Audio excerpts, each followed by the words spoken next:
Monsieur Patania, Oulid El Bled, né à Bousmayen en 1932. Je suis pêcheur, professeur d'enseignement maritime. Là, pour entrer en matière, je vous dirais que l'Algérie, mon pays, cette école de l'Algérie, ces pyramides, vous avez devant vous un homme de presque 100 ans qui vous contemple. Je suis d'origine non pas italienne mais sicilienne. Et la Sicile, c'est une île qui a passé une misère terrible parce que c'était une île stratégique. Jusqu'à un moment où, virgule, la ruée vers l'or est arrivée, c'est-à-dire l'Amérique. Une grande part des Siciliens sont partis en Amérique et il est venu le tour de mon grand-père et mon père. Ils ont pris le bateau et ils sont partis pour l'Amérique. Arrivé dehors Mansouria, le bateau s'est arrêté, Babo Larbès, Ouest Cayenne en panne. Donc quand ils sont tombés en panne, ils sont rentrés à Béjaïa. Ils ne parlaient pas un mot de français, bien entendu. Alors ils ont fait terre frangise, ça veut dire en sicilien, terre ta França.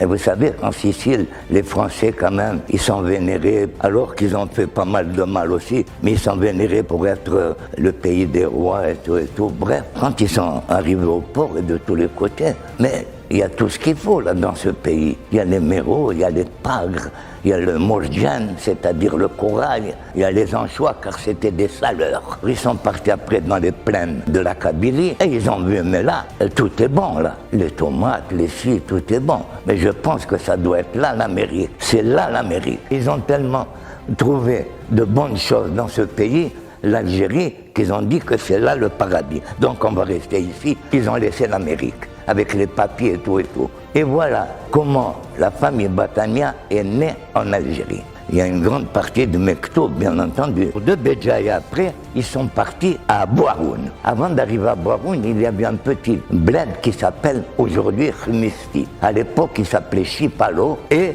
il y avait une communauté de Siciliens. Ça fait qu'ils se sont retrouvés peut-être presque en famille. Mes parents étaient palangriers. Ils faisaient la pêche à l'hameçon. Alors le goût de la pêche m'a été transmis par mes parents. La mère à son académie, avec tous ses principes, sa culture, sa philosophie et tout et tout. Et moi, je pense être arrivé peut-être à un très grand niveau. Peut-être pas le plus haut, mais peut-être pas loin. Je suis parti d'Algérie là-bas, il y a eu l'indépendance. Et un Algérien à l'époque qui m'a demandé, Monsieur Patania, s'il veut me porter le bateau en Algérie. J'ai dit, pourquoi pas? Que l'Ouahab, chacun il a son drapeau maintenant, je pars en Algérie. Alors il y a une voiture 403 qui vient, Monsieur Patania. On m'a dit, demain, on viendra te chercher pour partir à la rue Zirou Youssef au ministère des Transports. Alors là, j'ai eu peur. Je ne sais pas si c'est pas moi qui va payer pour 1,5 million de martyrs là. J'ai rien fait. On m'a offert un café. Et après le café, c'était un beau cigare baguette. Alors, je ne sais pas si c'était la dernière volonté ou quoi. J'ai dit, mais là, ça ne va plus, là, ici. J'ai eu un peu peur.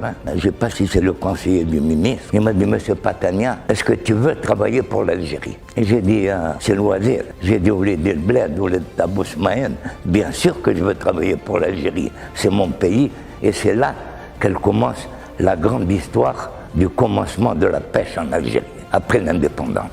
Car à l'époque de Boumedienne, il avait commandé 30 ou 40 bateaux dans l'Allemagne de l'Est. Et j'étais embarqué, moi, M. Batania, sur tous les bateaux. Des très beaux bateaux. Habiba, Chifa, Zara, Bougarouni, Rajgoun. J'ai formé tous les patrons de pêche. Même le mot de la crevette, la coiffe. C'est M.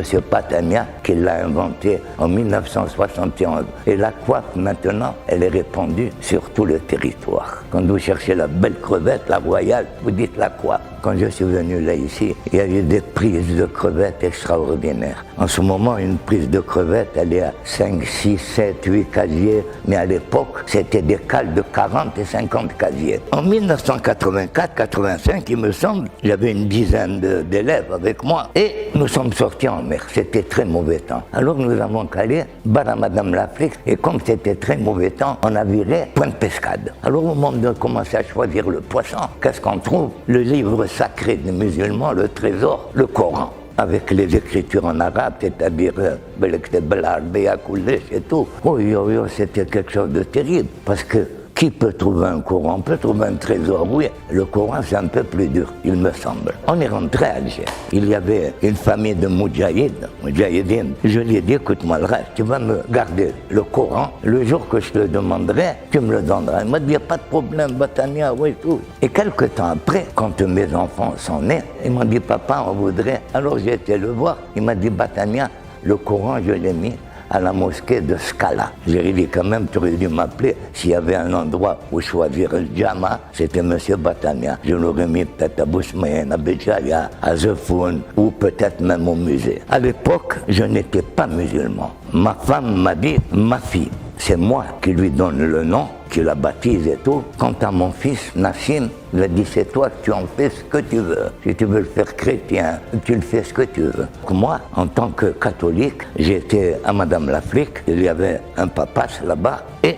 j'ai choisi le parrain et la marraine. C'était prêt pour le samedi prochain. Le samedi prochain, sitôt que je suis sorti de l'église de Notre-Dame d'Afrique, j'ai été pris par un serrage, là, comme ça, je sais pas quoi, ça c'est vrai, ça, hein. On dirait qu'un ange est apparu et il m'a dit, tes enfants, ce seront des musulmans. J'ai dit, c'est pas possible, ça. Bref, je suis parti à la maison, j'ai dit à madame, prépare le baptême de Nassim pour la semaine prochaine. La semaine prochaine, je l'ai baptisé. Je vais faire passer un message qui m'est cher beaucoup. Monsieur Patania a déposé déjà depuis très longtemps, 10 ans, 15 ans, sa demande de nationalité algérienne, car qui mieux que moi pourrait la prétendre?